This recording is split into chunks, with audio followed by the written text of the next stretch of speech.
നമസ്കാരം, ഞാൻ വിവേക് ബാലകൃഷ്ണൻ. നടൻ വിനായകന് ആട് 3 എന്ന് പറയുന്ന സിനിമയുടെ ഷൂട്ടിങ്ങിനിടയിൽ ഒരു അപകടം സംഭവിച്ചു. വിനായകൻ ഹോസ്പിറ്റലൈസ്ഡ് ആയിരുന്നു. ഇന്ന് ഡിസ്ചാർജ് ആയി പോകുന്ന വഴി മാധ്യമങ്ങളെ കണ്ടു. വിനായകന്റെ ഒരു നേച്ചർ വെച്ചിട്ട് വിനായകന് എനിക്ക് മാധ്യമങ്ങളെ കാണാൻ സൗകര്യമില്ല, പോടൂ എന്ന് പറഞ്ഞ് അദ്ദേഹത്തിന്റെ വണ്ടിയിൽ കയറി പോയി കഴിഞ്ഞ സീൻ അവിടെ അവസാനിച്ചു. പക്ഷെ വിനായകൻ എന്ന് പറയുന്ന നടൻ അത് ചെയ്തില്ല. അദ്ദേഹത്തിനെ ഇഷ്ടപ്പെടുന്ന കുറച്ച് ആളുകൾ കേരളത്തിൽ ഉണ്ട് എന്നും വിനായകന്റെ ടാലന്റ് എന്താണ് എന്നറിയുന്ന ആളുകൾ ഇവിടെ കുറച്ചെങ്കിലും ജീവിച്ചിരിക്കുന്നുണ്ട് എന്നും ഉള്ളത് കൊണ്ട് വിനായകൻ ക്യാമറയ്ക്ക് മുന്നിൽ ഇരുന്ന് പറഞ്ഞു, എൻ്റെ വെയിൻ കട്ടായത് അറിഞ്ഞില്ല, അതായത് എൻ്റെ ഞരമ്പ് കട്ടായത് അറിഞ്ഞില്ല, ഞാൻ പാരലൈസ്ഡ് ആയേനെ, അതായത് എൻ്റെ ചലനം മറ്റുപോയേനെ, ഞാനൊരു ജീവച്ഛവമായേനെ എന്നാണ് അദ്ദേഹം ഉദ്ദേശിച്ചത്. ദൈവം കാത്തു എന്നും പറഞ്ഞിട്ടാണ് അദ്ദേഹം പോയത്.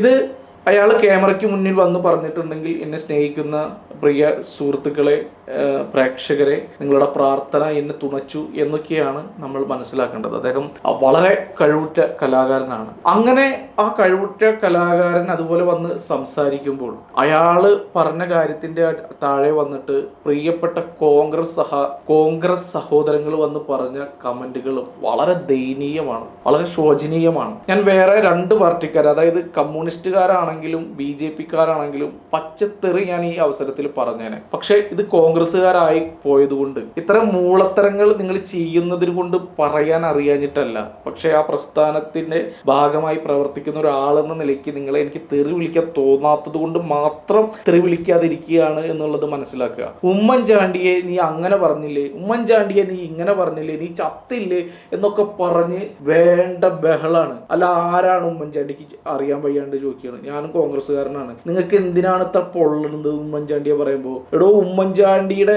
സ്വന്തം മകൻ, അതായത് നമ്മുടെയൊക്കെ സഹോദരനായി കഴിഞ്ഞ ചാണ്ടിയുമ്മന് വരെ ആ കാര്യത്തിൽ ദുഃഖമില്ലാഞ്ഞിട്ടല്ല, ധാർമ്മിക ബോധം എന്ന് പറയുന്ന ഒന്നുണ്ട്. അയാൾ എന്താ പറഞ്ഞത്? വിനായകനെ ഒന്നും ചെയ്യണ്ട, വിനായകനെതിരെ കേസ് എടുക്കുന്നില്ല. അതാണ് ഒരു യഥാർത്ഥ കോൺഗ്രസ്സുകാരന്റെ മനസ്സെന്ന് പറയുന്നത്. IB ഹൈഡന്റെ തന്തയ്ക്ക് വിളിച്ച് ഇദ്ദേഹം എന്തെങ്കിലും പറഞ്ഞാ? IB പറഞ്ഞില്ല.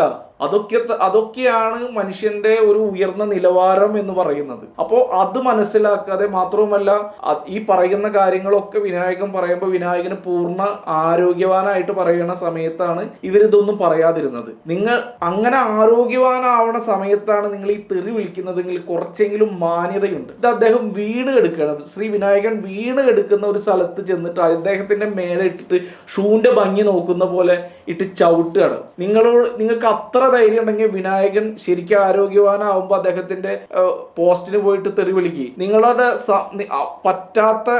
ആൾക്ക് പറ്റാത്ത കാര്യമാണ് നിങ്ങൾ പറഞ്ഞതെന്നുണ്ടെങ്കിൽ അത് സ്ക്രീൻഷോട്ട് എടുത്തിട്ട് നിങ്ങളുടെ തന്തയ്ക്കും തള്ളയ്ക്കും വിളിക്കാൻ മടിയില്ലാത്ത ഒരു നടൻ കൂടിയാണ് വിനായകൻ എന്നുള്ളത് മനസ്സിലാക്കുക. അപ്പൊ ഭീരുത്വം കാണിക്കരുത്. ഒരാള് വീണ് കെടുക്കുമ്പോഴല്ല ചവിട്ടേണ്ടത്. മാത്രമല്ല, ഇപ്പൊ ഈ ഉമ്മൻചാണ്ടിയോട് നിങ്ങളിപ്പോ എന്തിനാണ് ഇത്ര സ്നേഹം കാണിക്കുന്നത്? നിങ്ങൾക്ക് കോൺഗ്രസിനോട് അത്രയും സ്നേഹം ഉണ്ടെങ്കിൽ ഇപ്പൊ PV അൻവറിന് പ്രതിപക്ഷ നേതാവ് VD സതീഷ് ഷാളണിക്കുമ്പോൾ നിങ്ങളുടെയൊക്കെ വായിൽ പഴമായിരുന്നു. ഈ അൻവറല്ലേ രാഹുൽ ഗാന്ധിയുടെ DNA ടെസ്റ്റ് ചെയ്യണം എന്ന് പറഞ്ഞത്? DNA ടെസ്റ്റ് ചെയ്യണം എന്ന് പറഞ്ഞതിന്റെ അർത്ഥം എന്താണ്? സോണിയാഗാന്ധി പിഴച്ചു പറ്റതാണ് രാഹുൽ ഗാന്ധിയെ എന്നല്ലേ അതിനർത്ഥം? അത് ഉളിപ്പില്ലാതെ പറഞ്ഞവനല്ലേ ഈ PV അൻവർ. എന്നിട്ട് അവന്റെ കയ്യും പിടിച്ച് ഷാളും കെട്ടും ചേർത്ത് പിടിക്കുമ്പോ നിങ്ങൾക്കൊന്നും പറയാണ്ടായിരുന്നില്ല? അതൊന്നും കണ്ടില്ലല്ലോ. കോൺഗ്രസിൽ എടുക്കരുത് എന്ന് ആരും പറഞ്ഞില്ലല്ലോ. ഇപ്പൊ എന്തിനാണ് 100 സീറ്റില്ലെങ്കിൽ 90 സീറ്റായാലും UDF കേരളം ഭരിക്കുന്നുള്ളത് കാര്യത്തിന് കേരളത്തിലെ എല്ലാ ജനങ്ങൾക്കും അറിയുന്നതാണ്. അപ്പോൾ അൻവറിന്റെ ഒരു സീറ്റ് പോട്ട പുല്ല് എന്ന് പറഞ്ഞിട്ട് വെക്കാൻ ചങ്കുറപ്പും നട്ടല്ലും ഇല്ലാതെ പോയത് എന്തേ VD സതീശന്, പ്രതിപക്ഷ നേതാവിന്, അല്ലെങ്കിൽ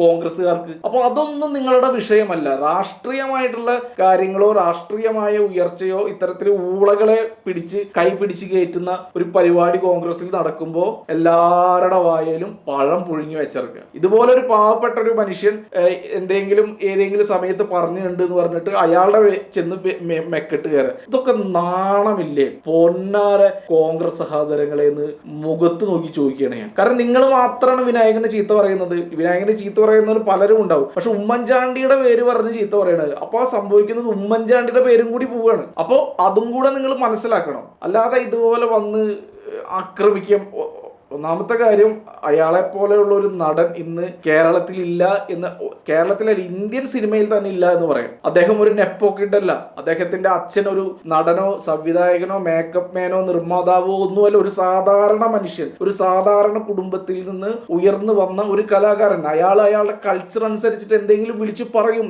ആ വിളിച്ചു പറയുന്നത് കൂടിയാണ് നമ്മുടെ സമൂഹം എന്നുള്ളത് കുറച്ചെങ്കിലും ബോധമുള്ള കോൺഗ്രസ്സുകാർ ചിന്തിക്കണം. അതുകൊണ്ടാണ് ഹൈഡനും നമ്മുടെ ചാണ്ടി ഉമ്മനൊക്കെ അദ്ദേഹത്തോട് ക്ഷമിച്ചത്. അതേ പാടുള്ളൂ. അങ്ങനെ ചെയ്യുന്നവരാണ് കോൺഗ്രസ്സുകാർ.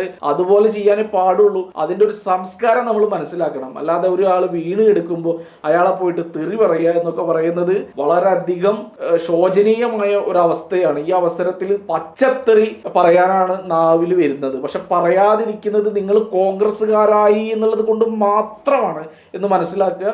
വിനായകൻ എത്രയും പെട്ടെന്ന് സുഖം പ്രാപിച്ച് ആട് 3 എന്ന് പറയുന്ന സിനിമയിൽ ജോയിൻ ചെയ്യട്ടെ. കാരണം ആദ്യ സിനിമയായ ആട് വൻ പരാജയമായിരുന്നു. ഒരു പരാജയപ്പെട്ട സിനിമയുടെ 3ാം പതിപ്പ് വരുന്നത് ലോക സിനിമയിൽ തന്നെ ആദ്യമായിട്ടാണ്. അപ്പൊ അതിന്റെ ഒക്കെ കാരണങ്ങൾ പലതുണ്ടെങ്കിലും ആ കാരണങ്ങളിൽ വളരെ പ്രധാനപ്പെട്ട ഒരു കാരണമാണ് വിനായകൻ. വിനായകനെ ആളുകൾ ഇഷ്ടപ്പെടുന്നു. ആ സിനിമയിൽ വിനായകന്റെ എൻട്രിക്ക് കിട്ടുന്ന കയ്യടി ശരിക്കും പറഞ്ഞാൽ ഷാജി പാപ്പനേക്കാൾ കൂടുതലാണ്. ജയസൂര്യയേക്കാൾ കൂടുതൽ ആരാധകര് സൃഷ്ടിച്ച ഒരു നടനാണ് ഈ പറയുന്ന ആട് സീരീസിൽ വിനായകൻ. അപ്പൊ വളരെ ഒരു വലിയൊരു വിഭാഗം സിനിമാ പ്രേമികൾക്ക് അത്രയും ഇഷ്ടമാണ് വിനായകനെ. അത് ഇഷ്ടപ്പെടുന്നത് അദ്ദേഹത്തിന്റെ കഴിവ് കൊണ്ടാണ്. അപ്പോൾ ദയവ് ചെയ്ത് നിങ്ങളുടെ കഴിവുകൾ മാക്സിമം ബൂസ്റ്റപ്പ് ചെയ്യുക. അത് രാഷ്ട്രീയത്തിലാണെങ്കിലും കലയിലാണെങ്കിലും ഒക്കെ. അല്ലാതെ ഈ നമുക്ക് എഴുതാനും വായിക്കാനും അറിയും എന്ന് കരുതിയിട്ട് അത് മറ്റുള്ളവരെ തെറി വിളിക്കാനാവരുത്, പ്രശംസിക്കാനാവണം എന്ന് മാത്രം പറഞ്ഞുകൊണ്ട്